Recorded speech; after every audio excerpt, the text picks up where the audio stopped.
When did you know you were in trouble? Oh, as soon as the belt just popped, man. I just drove down the straight and just went pop, came off. So I'm like, I'm gonna have to pit. The belt came off. And then, you know, we learned after the first time that I need to loosen it completely, do it. We wouldn't have lost all those laps, would have been fine. But then it popped again, so it would have been gone anyway. Popped I had to pit again, it just popped off. So the manufacturer of that, I'm gonna send it back, man. That's very dangerous. I don't know what happens if I hit the wall, if like it just breaks and it literally just popped, the lap belt. Was it a new component? Was it one you use all year? So. I don't know, I have to ask the boys. We don't know. Just incredible that. That's the first time I've ever had that, like a belt just pop. I'm glad you feel it, you know, because if you hit the wall and you don't, it's a big problem. It's just no way that you can stay out there, man. You know, if you hit the wall, you're gone. It happened so early in the race. What was it like to return to go back out there, knowing that you couldn't win the title? Yeah, I mean, it was hard to take any risks or anything. Like, you just didn't want to. I just kind of drove around all day, hoping more DNFs, I guess the absolute championship positions. But yeah, frustrating, but it was a year of those sort of things. I mean, if you look at Palou, the last race had some sort of weird failure like that, and I got mine here. Is that the most ridiculous way you can think of losing a championship, your belt coming off? Yeah, it was the most ridiculous way to potentially lose a championship. Is it with Palou's finish here? I don't even think he hit 11th. Yeah, it was like he wasn't magical. Obviously, he would have pushed a lot harder if he had to, but is that who knows?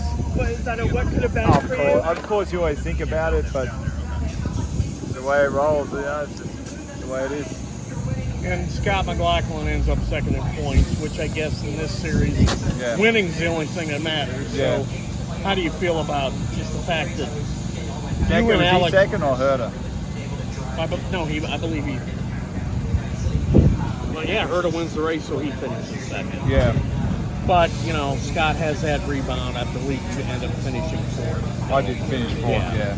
So just honestly, if you don't win, you don't care. But yeah, always nice to finish higher. But if you don't win, it doesn't matter. Who cares? If you don't win, man, it doesn't matter. It's more about race wins at that point in the season. So yeah, frustrating to go out like that, but everyone had their fair share of failures. Mine was the seatbelt.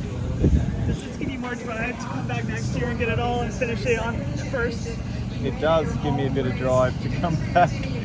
Oh, man, you can't be disappointed. It's one of those things, right? I mean, I could have an engine failure, if anything. Given how last year was, 3 wins on the year, still at least a little bit of a positive with that? Yeah, it was a good year. It really was. It was, you know, the worst case scenario for the last race, but Palou could have said that from the previous race, so, you know. Yeah, it's just that sort of sport. But that is a strange one. I can't imagine why that was doing that, but that's quite dangerous. So yeah, we'll obviously look into it big time. How was the racing out there from your viewpoint? You weren't able to really race anybody because there were so many laps down. Yeah. But what did it look like the guys out there that were racing for position? Yeah, it looked like there was some good passing and racing. It looked like the outside stayed open for a bit.